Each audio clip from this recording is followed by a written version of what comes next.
Vietnam's first metro line opens.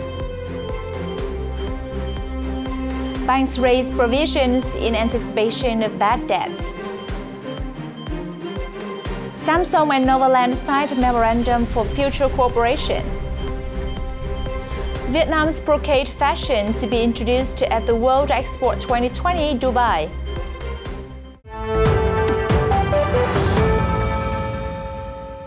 Hello and welcome to FBNC News with latest updates from Vietnam. I'm THØNG. Australia's Foreign Minister Minister Payne kick-started her visit to Vietnam by speaking at an ASEAN-Australian forum in Hanoi on Tuesday, November 9th. Speaking at the ASEAN-Australia Dialogue on Women, Peace and Security, Payne praised ASEAN's role in promoting the bloc's prosperity and reaffirmed Australia's. Australia regards ASEAN as absolutely vital to our region's security and prosperity, and this latest milestone further reinforces that.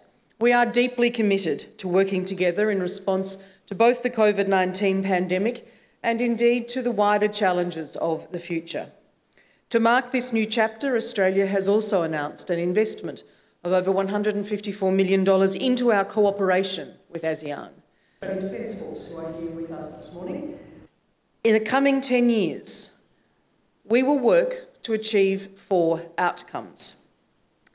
Increasing women's participation in peace processes, reducing sexual and gender-based violence, supporting resilience, security, law and justice efforts to meet the needs and rights of all women and girls, and demonstrating global leadership and accountability for women, peace and security. She also called out to Myanmar's regime to improve human rights, cease violence toward civilians, and release Australian professor Sean Turnell.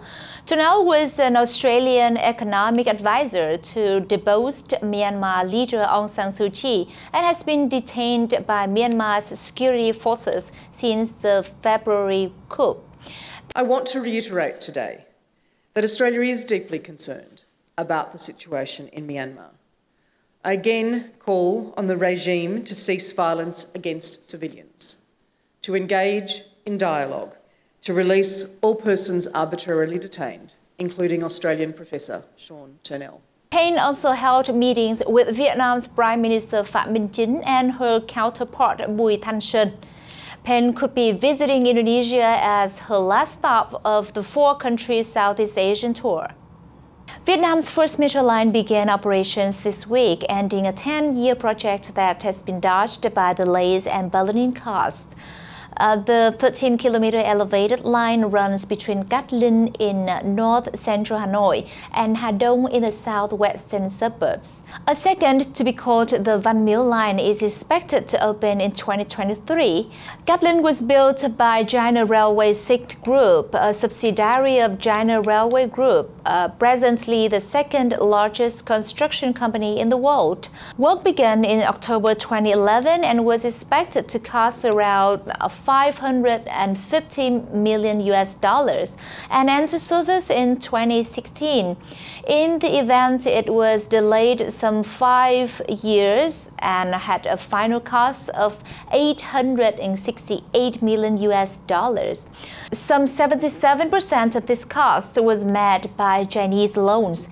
Initial problems were caused by land acquisition issues, which pushed back completion of the track until 2018. However, many elements remained incomplete, including stations, depots, drainage systems, and landscaping.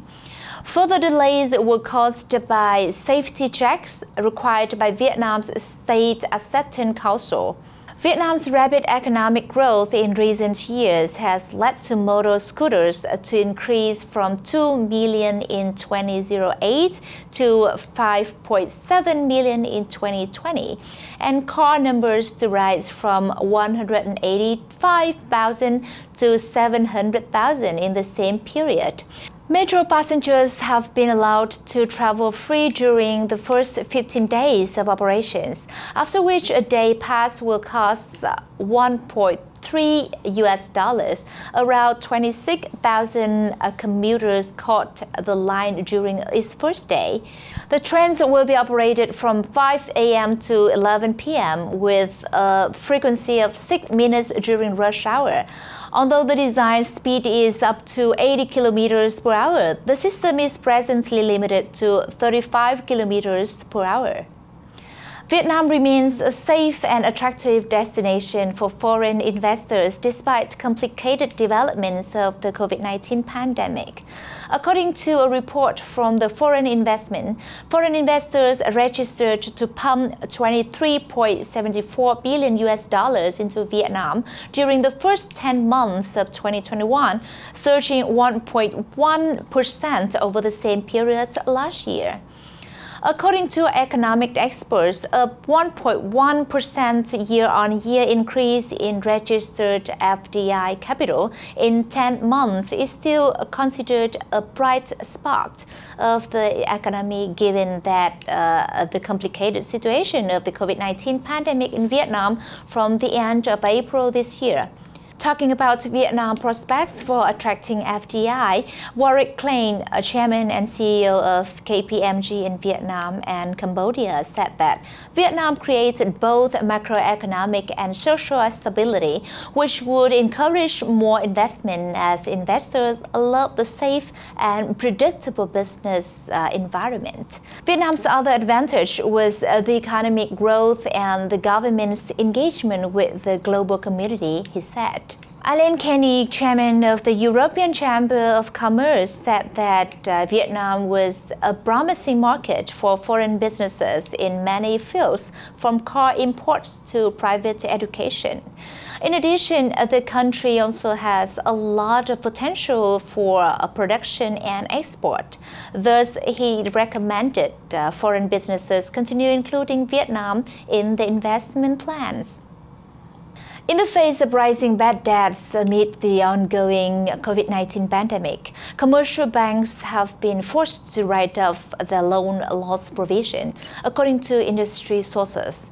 VietinBank was to increase its non-performing loan coverage ratio from 119% at the end of September to 169% for the rest of the year, with risk provision from 14 trillion Vietnamese dong to 17 trillion Vietnamese dong.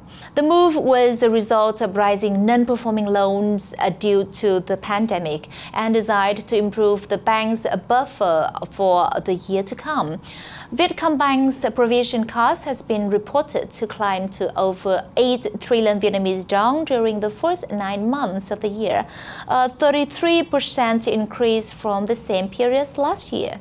Vietcombank reported its bad debt has doubled since the beginning of the year, from 5.2 trillion Vietnamese dong to 10.8 trillion Vietnamese dong.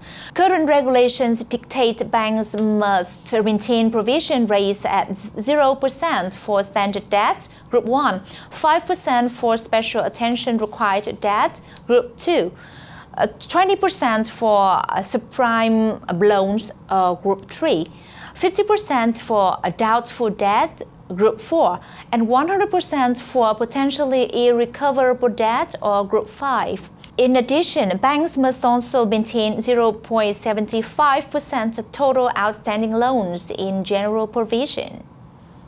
Export companies in Ho Chi Minh City are recovering well following the lifting of COVID-19 restrictions as workers from other provinces gradually return to work. According to the Ho Chi Minh City Export Processing Zone and Industrial Park Authority, nearly 216,000 out of 288,000 workers have returned to work, and many of the companies are operating at 95% capacity. Companies in labor-intensive sectors such as textile and garment and footwear are now basically back to normal.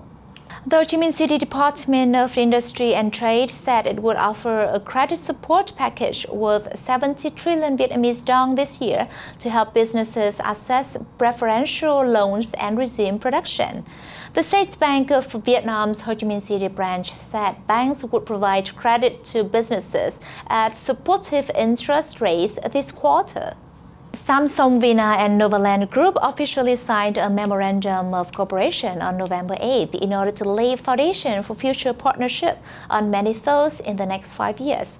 Through this memorandum, Samsung, Vina and NOVALAND jointly aim for long-term cooperation, exploiting the strengths of each party in the fields in which the two parties are operating, researching special incentive programs for customers and employees when purchasing and using products and services belong to each party's ecosystem. Specifically, Samsung will provide products and services to NOVALAND, including electrical and electronic devices, wind-free air conditioners, central air conditioners in the home IoT smart ecosystem, and SmartThings applications. Two parties will also jointly research and apply smart technology solutions in the urban areas, which NOVALAND has been investing and developing, as well as products and applications that help improve service quality at healthcare facilities, shopping centers, hotels, resorts, managed and operated by Nova Service, a member of Nova Group. Besides, NOVALAND and Samsung Vina also prioritize using each other's products and services, especially healthcare facilities, tourist accommodation, and entertainment services. Nova Group has been restructured to become a leading economic development and investment group in Vietnam, operating mainly in the fields of services, technology, and industry. NOVALAND expects advanced technology solutions from the world's leading partners will help cities in Vietnam grow greener and more sustainable, as well as enhanced experience for residents and visitors, said Mr. Bùi Xuân Huy, CEO of NOVALAND Group. Made established partnership between two leading economic groups of South Korea and Vietnam opens up many opportunities for both parties to develop effectively and sustainably, thus contributing further to the economy and community. This is also a chance for other members of Nova Group to expand the cooperation with Korean business community in the future. A brocade fashion show themed The Eternal Flow will take place on December 30th at the World Expo 2020, Dubai in the United Arab Emirates or UAE. The program aims to feature the overall picture of a colorful Vietnam with cultural characteristics stretching across the country.